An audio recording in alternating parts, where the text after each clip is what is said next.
Батырлар даны мәңгілік Питрәш районының Әлбәдән ауылында истәлекле вақыға якташлары Советлар Союзы геройы армия майоры Петр Михайлович Гавриловқа бюст ачу тантанасы булды. Брест крепостін сақлаған сыңғы қоһарманның яқты истәлігі буыннардан буыннарға көшіп сақланыр. Хайкәлгә чәчәкне беренчеләрдән булып Татарстан президенты Рөстәм Миннеханов салды. Каһарманның батырлыгын якташлары яхшы хәтерли. Брест крепостен саклаганда исән калучылар бик аз. Ветеран исән чагында туган ягына, туганнарын, дусларын күрергә, укучылар белән аралашырга кайткан. Конечно, я первый раз увидела героя Советского Союза.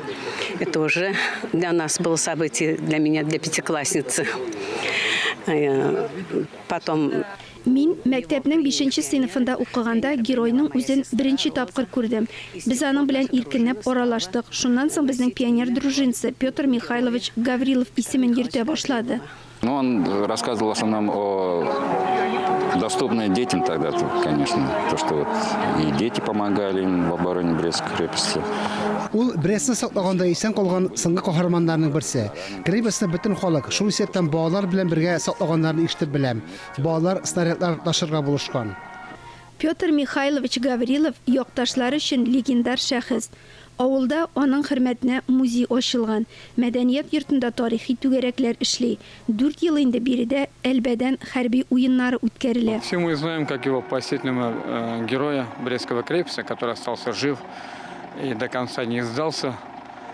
Брест крепостының сыңгы геройы онтылмай. Исән калып әсирлеккә төшкәч тә үзенең кем икәнлеген әйтмичә, дошманнарда хөрмәт хисләре уята.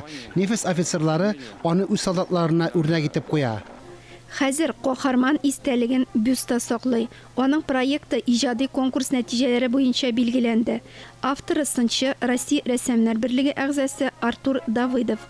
Булат Шакиев, Ирек Хамидуллин, Ләлә Зайнуллина, Татарстан яңалыклары.